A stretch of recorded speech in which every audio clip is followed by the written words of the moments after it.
eu quero fazer uma reflexão com vocês. Eu tenho falado nos últimos cultos, basicamente todas as vezes, sobre construir relacionamentos fortes. E uma das coisas que tem me motivado a abordar logo de início é o fortalecimento da individualidade. A capacidade que as pessoas têm de estabelecer um domínio próprio, um controle de suas emoções, se tornar o máximo possível senhor delas e não escravo dessas emoções. Habilidosos para, no máximo e num ápice de provocação, controlar, certo? Suas emoções, para filtrar aquilo que sai de sua boca, evitar o máximo possível reagir e sempre responder. A diferença entre uma reação e uma resposta é apenas o autocontrole. Pessoas que reagem sem filtro. Quando você vê, você já falou. Quando você vê, você já fez. Quando você vê, já aconteceu. O que é isso? Isso é a falta de controle, de domínio, de governo. Estou falando disso desde que falei sobre Sol e Lua em Gênesis, logo no início da criação. Mas hoje eu parei para olhar a vida de José um pouco mais de perto. E dá pelo menos para pregar só nessa temática de fortalecer o autocontrole, pelo menos umas 10 ou 15 mensagens sobre este moço. Mas eu queria fazer uma reflexão com você bem superficial hoje. Gênesis 37, versículo 2. Coloca para mim, por favor. Enquanto colocam aqui, pastor, como vai ser o Natal, né? Nós estamos mudando o modelo dos nossos anúncios, por isso eles não passaram aqui hoje. Bom, nós não vamos ter culto no sábado, não há culto, aquele culto do sábado para o domingo, que seria a comemoração. Nós não vamos ter no Natal, ok? Você passa com a sua família e no domingo, dia 25, nós vamos ter 2 cultos normais, 15 para as 5, certo? 15 para as 18 e às 20 horas. No ano novo, aí sim, nós vamos ter o culto da virada. Vocês vão ver um anúncio depois, começando às 22 horas, terminando, certo? 00:30, vamos ficar assim, para ficar mais fácil. E então, no domingo, dia 1º, já que já tivemos um culto de virada, nós vamos ter apenas este culto, o culto mais cedo, ok? Então, no domingo, dia 1º, não haverá o culto das 20, tá certo? Então, assim vai ser o nosso modelo. Bom, vamos lá, diz assim o texto: estas são as gerações de Jacó. Sendo José de 17 anos, apacentava as ovelhas com seus irmãos, e estava este jovem com os filhos de Bila e os filhos de Zilpa, mulheres de seu pai. E José trazia uma má fama deles a seu pai. Feche seus olhos. Senhor nosso Deus e Pai, em nome de Jesus, eis aqui a tua palavra, continua falando conosco e usa-me, ó Deus, como um canal de bênção, pelo poder do nome de Jesus, amém, glória a Deus, amém? Bom, nós temos algumas informações muito importantes nesse texto, acerca desse personagem bíblico, um dos grandes homens da Bíblia num todo, mas principalmente no Velho Testamento ou no Antigo Testamento. José é um cara extraordinário. Nesse versículo aqui, nós temos diversas informações. A primeira é quando a história dele entra em cena. Quando as coisas começam a acontecer na vida de José. É muito precoce, é muito cedo. Quando nós olhamos a cultura cuja qual ele está inserido, um homem se tornando, e tomando a maioridade, numa idade mais avançada, ok? nós vemos que aos 17 anos de idade, as coisas começam a acontecer na vida deste rapaz. 17 anos, ele já tem por profissão o pastorado. Ele é pastor de ovelhas. É importante observarmos que nessa ocasião, ele é o filho mais novo. Ele está ao lado das referências. Seus irmãos, todos mais velhos, encabeçados por Rúben, certo, que é o primogênito de Jacó. É importante entendermos que José já nasce num ambiente estabelecido, e ele não é muito bom. Nós vemos esse texto terminar que há uma má fama, há um comportamento incorreto. Esses rapazes não seguem as instruções, eles não cumprem os protocolos estabelecidos por seu pai, tanto nas orientações de seu pai, quanto na obediência a Deus. Ou seja, a história de José, ela talvez esteja bem colocada hoje para nós, onde as coisas estão começando cedo demais. Onde cedo demais precisamos tomar as responsabilidades de nossos atos, talvez não as obrigações. Porque a minha geração, ela se fortaleceu de uma tal forma que ela facilitou a geração de vocês. Vocês não sabem o que é comer carne uma vez por semana, certo? Vocês não sabem o que é não ter acesso a um Danone, a um sorvete, a uma Coca-Cola. A geração de hoje não sabe o que é isso.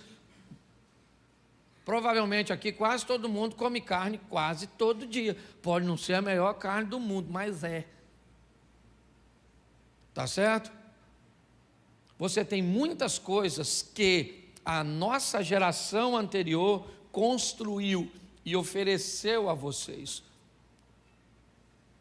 Mas inevitavelmente vocês têm que lidar com as responsabilidades das ações. As referências estão aí, é importante você olhar isso. E cabe a você definir o que você vai copiar, o que você vai modelar, como você vai se comportar. Porque as referências estão aí, boas e ruins, perto e longe, sempre estiveram. É importante você entender que esse camarada é o filho mais novo, que está olhando para uma equipe de nada mais, nada menos, 10 irmãos. Ele é o 11º, Benjamim ainda vai nascer, e Diná, uma menina. Então 10 rapazes precedem José, com um comportamento incorreto, com uma postura que não é das melhores, influenciando um garoto ainda em formação, de 17 anos, trabalhando junto com este garoto. Ou seja, José, ele vai conviver neste ambiente de corrupção, neste ambiente tóxico, com 17 anos de idade. Talvez isso deformaria você, talvez isso criaria problemas para você, mas para ele não. Ele conseguiu sobreviver às referências negativas. Porém, José não é perfeito como ninguém. José tem uma postura que talvez não seja uma postura muito legal. É muito legal nós falarmos da má fama dos outros, mas neste versículo eu também encontro algo que me dá direito a não falar tão bem de José assim, a sua postura de denúncia. Nesse texto nós já vamos começar a descobrir que os irmãos também têm motivos para não gostar dele, porque ele é alguém que leva a fofoca, ele é alguém que leva informações negativas. Eu não vejo em nenhum texto bíblico que este garoto de 17 anos tenha confrontado seus irmãos pelo comportamento negativo. Talvez porque não se sentia em autoridade, eu entendo perfeitamente. Mas ele vai para casa e conta para seu pai que seus irmãos estão com comportamento incorreto. Então, diga-se de passagem, os irmãos de José não precisam que ele sonhe para ficar com raiva dele. Às vezes nós olhamos para alguém contando uma história a nosso respeito, ou a respeito de alguém, e nós não paramos para pensar que por mais certo que alguém esteja ao olhar alguém fazendo uma coisa errada, nós precisamos também dar uma olhada na nossa postura no que diz respeito a isso. Ele vai para casa e conta para Jacó: ó papai, Rubem está vacilando, Judá não está indo bem, Isacar está com problema, Zebulun está fazendo isso, Gade faz isso, Azé faz dessa forma, Simeão faz desse jeito. Então pare e pense. 17 anos de idade, um menino trabalhador, é verdade. As referências são seus irmãos, elas não são boas, e sua postura é uma postura de denúncia. Ele é aquele tipo de gente que não aguenta ficar quieto se vê alguma coisa de errado. Não tem nenhum problema nesse modelo, o denunciante. Só não queira a admiração dos outros quando você expõe o problema das pessoas. Tá certo? Não estou dizendo que você está errado de falar. Eu estou dizendo que não vão te apreciar. Então pare de querer que as pessoas gostem de alguém que fale o que os outros. As pessoas estão preparadas para ouvirem o que quer e não o que precisam. Quem fala para o outro o que ele quer ouvir, provavelmente vai ser muito amado. Mas quem fala para o outro o que ele precisa ouvir, pode saber que não vai ser amado. Pastor, o que você está querendo dizer? Que eu tenho que ver as coisas erradas e ficar quieto? Não, você tem que continuar denunciando, mas ser maduro o suficiente para saber que as pessoas não vão gostar de você e pronto. Isso torna você uma pessoa bem resolvida. Eu faço desse modelo, certo? Faço com amor, com respeito, mas eu denuncio, ok? E se as pessoas não vão gostar de mim, elas não vão gostar de mim por uma postura cuja qual eu aprovo em mim. E se você não precisa da aprovação dos outros, não se preocupe com a crítica deles. Se preocupe com a crítica daqueles cuja qual você precisa de aprovação. Quando nós olhamos para isso, é isso que vemos. A história dele vai piorar um pouco neste versículo. Capítulo 37, verso 3. Dá uma olhada no texto. Israel, seu pai, Jacó, vamos colocar assim, para ficar mais fácil de você entender. E Jacó amava a José mais do que a todos os seus filhos, porque era filho da sua velhice, e ele fez uma túnica de várias cores. Preste atenção. Os irmãos dele já não gostavam muito dele, por quê?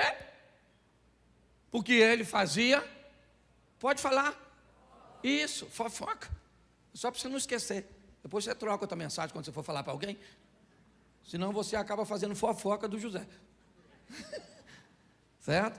Mas os irmãos não gostavam dele porque ele falava dos erros dos irmãos. Mas esse texto piora. Além de levar má fama dos irmãos para o pai, José tem algo nesse texto que dói demais. Aliás, duas coisas. Primeiro, a atenção e o amor. José vê canalizado para ele, e também não é difícil de explicar, é só você olhar a história de Jacó. Ele casou com Bila por engano, porque para mim tinha tomado uns graus. Não tem lógica, não tem lógica.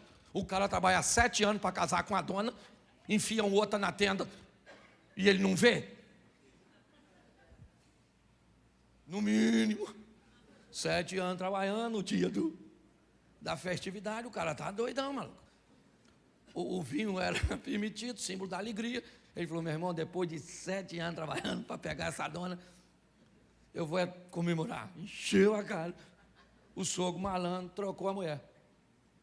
Pegou a Raquelzinha e tirou de cena e enfiou a Lia. Tinha um olho para arquibancada, outro para geral.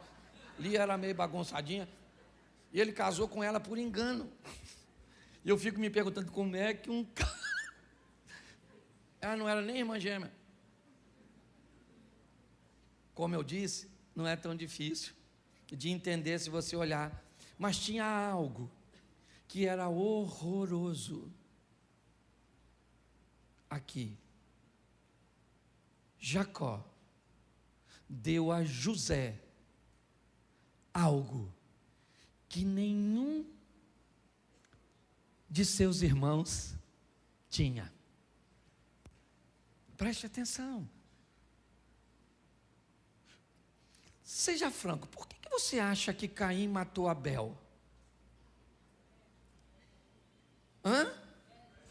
Você acha que Caim matou Abel porque Deus não aceitou a sua oferta?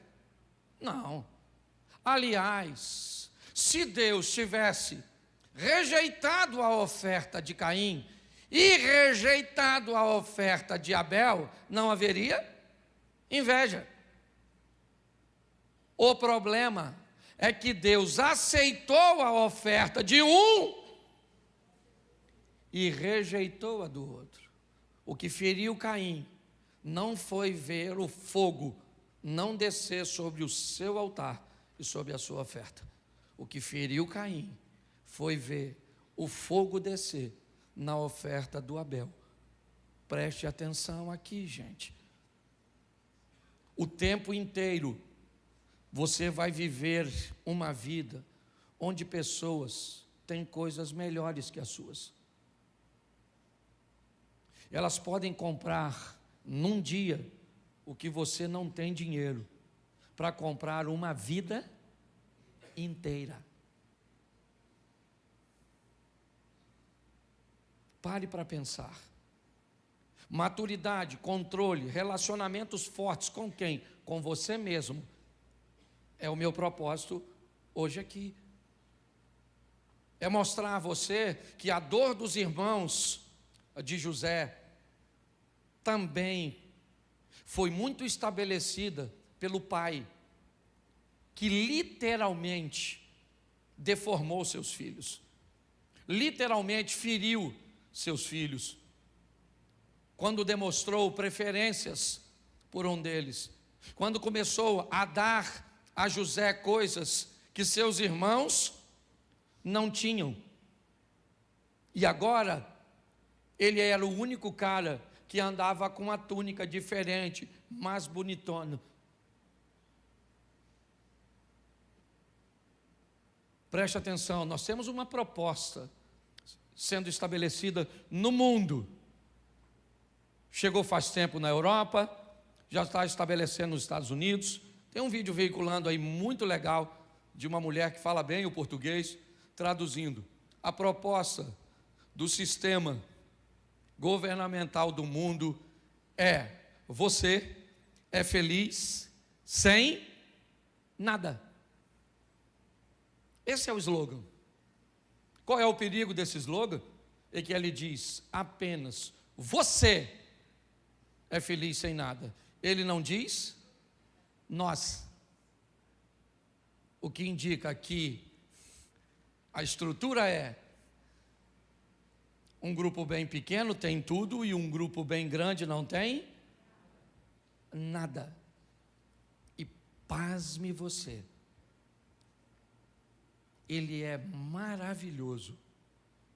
É uma proposta extraordinária para a classe que já não tem quase, porque preste atenção, não se sabe se dói mais não ter, ou se a dor de verdade é um ódio enrustido de quem tem. Às vezes é muito confuso. Será que o que me dói de verdade é não ter? Ou será que o que me dói de verdade é ver você tendo, você andando, você usufruindo? Agora preste atenção, que entre o quase nada e o nada está a vida. Preste atenção. Quando um pobre pensa que a proposta de não ter nada atrapalha mais alguém que está mais acima do que ele, do que propriamente ele está esquecendo que sem nada, praticamente todo mundo vai viver a miséria. Essa história, ela entrou na minha mente porque é o que eu vejo hoje na minha nação. Uma nação que torce para que quem tem alguma coisa num sistema capitalista quebre, se destrua. Porque pelo menos eu vou conviver com uma dor menor, que agora pessoas que têm muita coisa não vão ter. Mas preste atenção, a proposta não é tirar um pouco do que ela tem, é tirar tudo. Esse é o grande desafio. Quando eu olho para esse texto, por isso que às vezes a gente brinca dizendo que a Bíblia, ela é mais atual que o jornal de amanhã. Nós olhamos e vemos claramente um ambiente sendo preparado, e é o que vemos aqui. Olha só, os irmãos de José não gostam dele, é verdade, porque ele fala demais? Sim, mas fique tranquilo, porque esse cara vai amadurecer. Eu estou falando de um garoto de 17 anos, eu estou falando de um adolescente, de um jovem, que tem direito a falar demais, que tem direito a contar seus sonhos para quem não deve, que tem direito a se atrapalhar. Mas eu vou chegar lá na frente e vou te mostrar que um dia esse garoto vai virar um homem. Mas qual é o problema? É que hoje nós estamos cheios na igreja de gente que não tem mais 16, 17, 18 anos. Está com 25, 30, 40, 50, 60 anos e que ainda não amadureceu. Tem problemas no casamento que são coisas infantis. Pare e pense. Está aqui, ó. Ele tem coisas que o irmão não tem. E ele usa. Ele usa. Sabe, é como a senhora ir fazer uma visita. Deixa eu pegar um local aqui. Numa comunidade carente, com a bolsa da Louis Vuitton. É como você entrar numa comunidade para fazer uma visita a uma família carente, numa Mercedes-Benz. Tem alguma coisa de errado com o local? Não, com você. Nós precisamos saber para quem mostramos as coisas. Boa parte das pessoas que vivem ao nosso redor não são capazes de digerir o que nós temos, o que nós somos capazes de fazer. O seu potencial, ele incomoda muita gente. A sua beleza incomoda muita gente. O seu sorriso incomoda muita gente. A sua casa incomoda muita gente. O seu estilo de vida incomoda muita gente. Sabe o que esse cara vai fazer? Preste atenção, verso 5. Sonhou também José um sonho e contou aos seus, e por isso os aborrecia. Eles o odiavam cada vez mais. José tinha que parar de sonhar, sim ou não? Sim ou não? O que ele tinha que fazer? Parar de falar de seus sonhos. Para todo mundo ele tinha que parar de falar? Não. Para quem não tem condições de ouvir. Hoje, ontem foi, rapaz, eu não sei mais. Foi ontem à noite que eu estava no Júnior, na Reviver. Não, foi sexta, né? Ontem eu fui no evento na sexta-feira eu estava na igreja Reviver de Itajaí, com o Júnior, o Rochirola, um amigo nosso. Ele sentou do meu lado e ele começou a contar para mim algumas coisas bem próximas das coisas que eu tenho vivido. Literalmente, é como se Deus falasse comigo: Cláudio, pode falar com ele. Porque quando você fala com alguém que vive coisas bem próximas de você, não tem problema. O problema é que quando, de vez em quando, nós queremos falar de coisas que acontecem na nossa vida e são maravilhosas, e outras pessoas não têm condições nenhuma de chegar nem perto. Aí nós estamos criando problemas na nossa família, com os nossos amigos. Aí eu pergunto a você, e aí fica a cargo, porque hoje a minha mensagem, ela é rapidinha nesse culto, mas ela é interativa. Eu pergunto a você, será que José era tão inocente? Será que ele não foi capaz de notar? Porque preste atenção, aborreciam ainda mais. O que indica que quando ele começou a falar para os irmãos, já tinha uma expressão de aborrecer, ele só aumentou. Será que ele aumentou porque ele era inocente? Não sei. Será que era imaturidade? Eu também não sei. Ou será que não era provocação?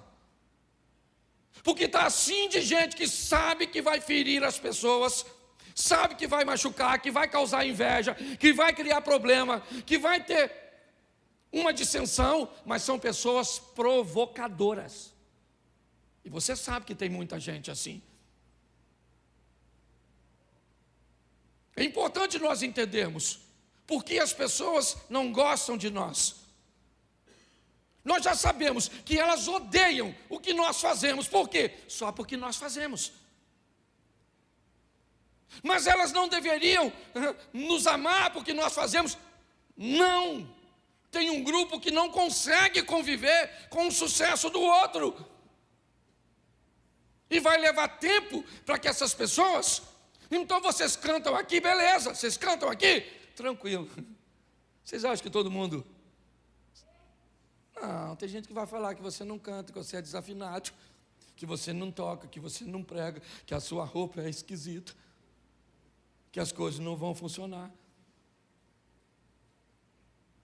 Então eu fico pensando, ele era novo, é verdade, mas bota o 7, porque sempre pode piorar.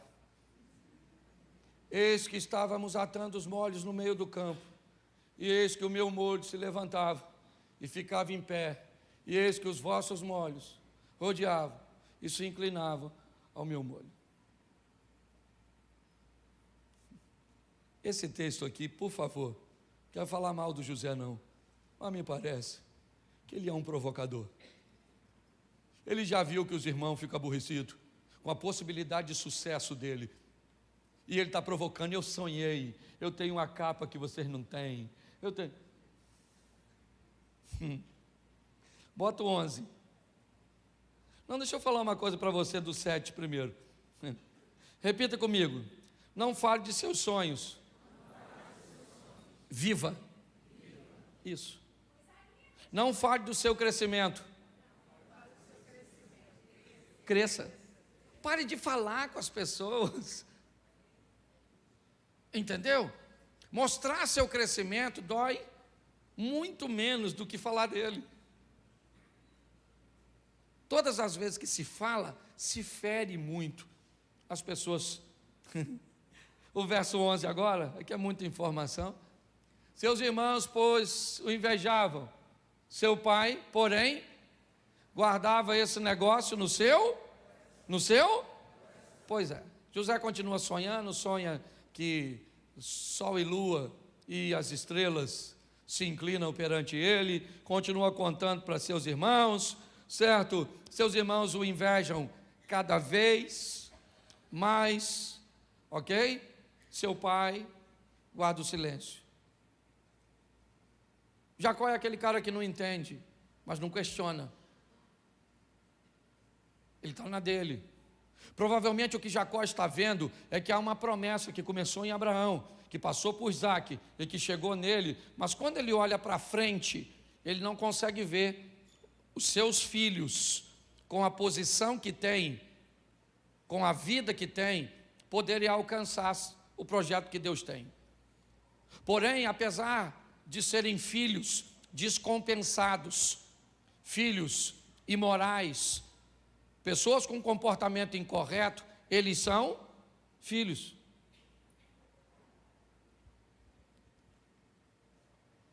Então ele guarda no coração e fica só observando. Verso 12. E seus irmãos foram apacentar o rebanho do seu pai junto a Siquém. Preste atenção. O mesmo pai, a mesma profissão, o mesmo Deus, o mesmo período. Esses rapazes têm tudo igual. Aliás, se tem alguém para levar desvantagem nessa história, esse alguém é José. Porque eu não posso dizer que José prosperou porque trabalhava mais que seus irmãos. Não. Quando ele encontra com os irmãos são trabalhadores.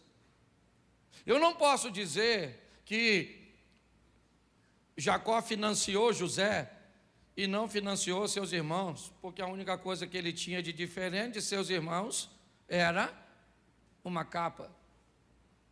Eu não posso dizer que José foi para as Campinas de Jordão e seus irmãos foram para o deserto do Negueve, porque não foi isso que aconteceu. Mas José vai descobrir agora, através de seus irmãos, algo poderosíssimo. A hora de ir embora, a hora de sair de perto. Chegou o momento em que não dá mais para ele. Se ele continua ali, seus irmãos vão matá-lo, porque José é um cara que vai romper.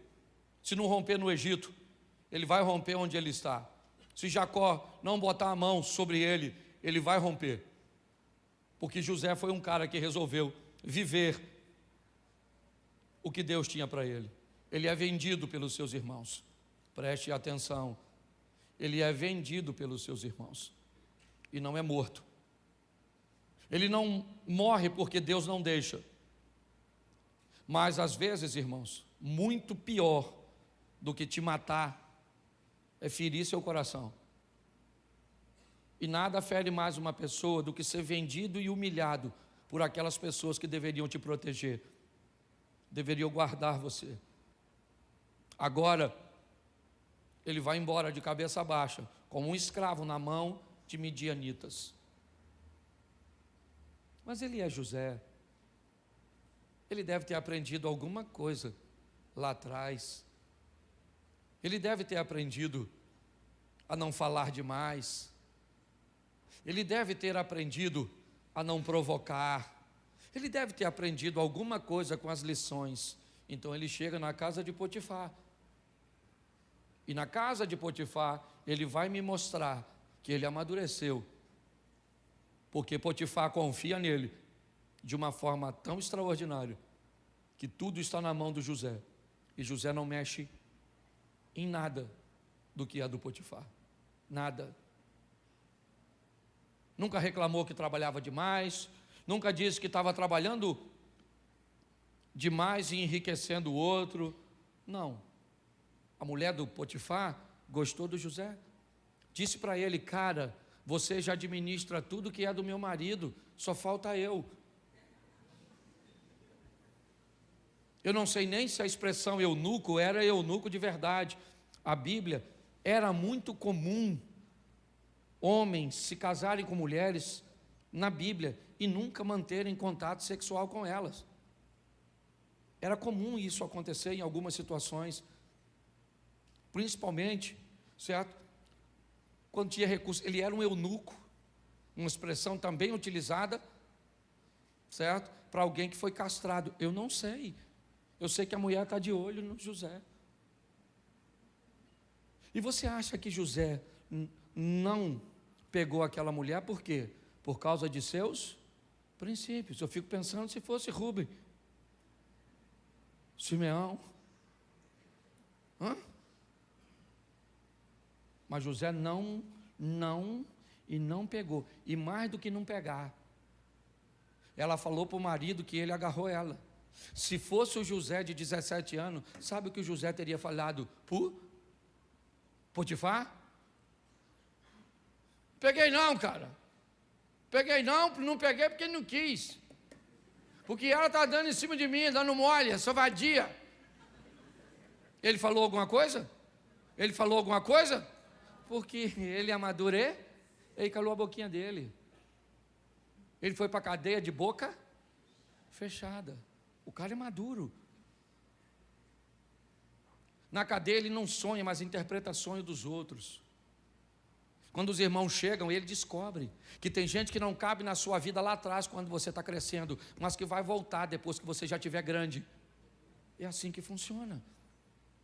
Quando os irmãos pensam que agora as coisas vão acontecer, e preste atenção, quando José vê seus irmãos chegando para fazer compra pela primeira vez, o que ele faz? Você lembra? Acusa seus irmãos de espionagem e manda prender os caras. Porque quando José viu os irmãos, ele lembrou da cisterna, ele lembrou de toda a perseguição, porque ele era agente. José sentiu raiva, ele mexeu na memória e não gostou do que a memória trouxe para ele. Ele se aborreceu, porque você também tem direito de se aborrecer, porque você também tem direito de olhar para seu passado e descobrir que lá atrás você viveu coisas. E saiba de uma coisa, Deus nunca vai apagar isso de você. Você quer esquecer quando alguém abusou de você? Não vai. Você quer esquecer quando alguém traiu você? Não vai. Porque é para você lembrar que apesar de tudo que te fizeram, Deus te manteve vivo, Deus te manteve de pé. Então não peça cura de algo que Deus não vai te curar. Ele mexe na memória, viu, lembrou, a raiva subiu. Ele pegou os irmãos e diz: vocês me jogaram numa cisterna, porque não tinham uma prisão, mas eu tenho, é para lá que vocês vão. E lá na prisão, os irmãos estão encarcerados. E José começa a conversar com ele mesmo. E quando ele começa a conversar com ele mesmo, ele começa a se perguntar: se esses caras não tivessem me vendido para cá, eu seria quem sou hoje? Será que foi exatamente, eles tentaram me fazer o mal, mas Deus transformou o mal em... Aprenda uma coisa, Jesus encontra com Judas e diz: amigo, lembra disso? A que vieste? Pedro está conversando com Jesus e Jesus disse: para trás de mim, Satanás. Querido, deixa eu fazer uma pergunta para você. Quem é que tinha Satanás? Judas ou Pedro?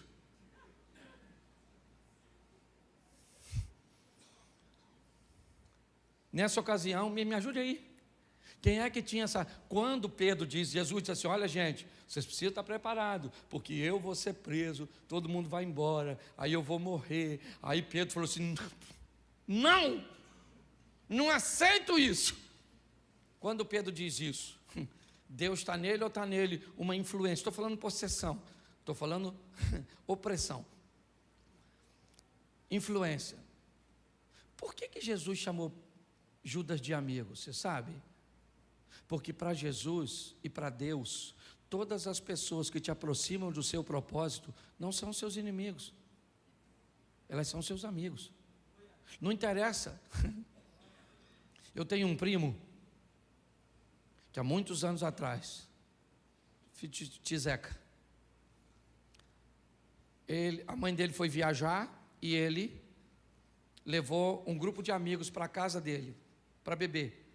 Os amigos assistindo um jogo bêbado, na época aquelas televisões grandes, 29 polegadas, aquela, na época era top. O copo de cerveja virou. E aí queimou a televisão. Quando minha tia chegou, expulsou ele de casa. Ela estava no limite. Ele foi para São Paulo, morar uma época lá, e lá recebeu uma oportunidade extraordinária da filha dele, da vida dele. Ele foi trabalhar numa multinacional e ficou muito bem lá. O que ele fez depois é responsabilidade dele.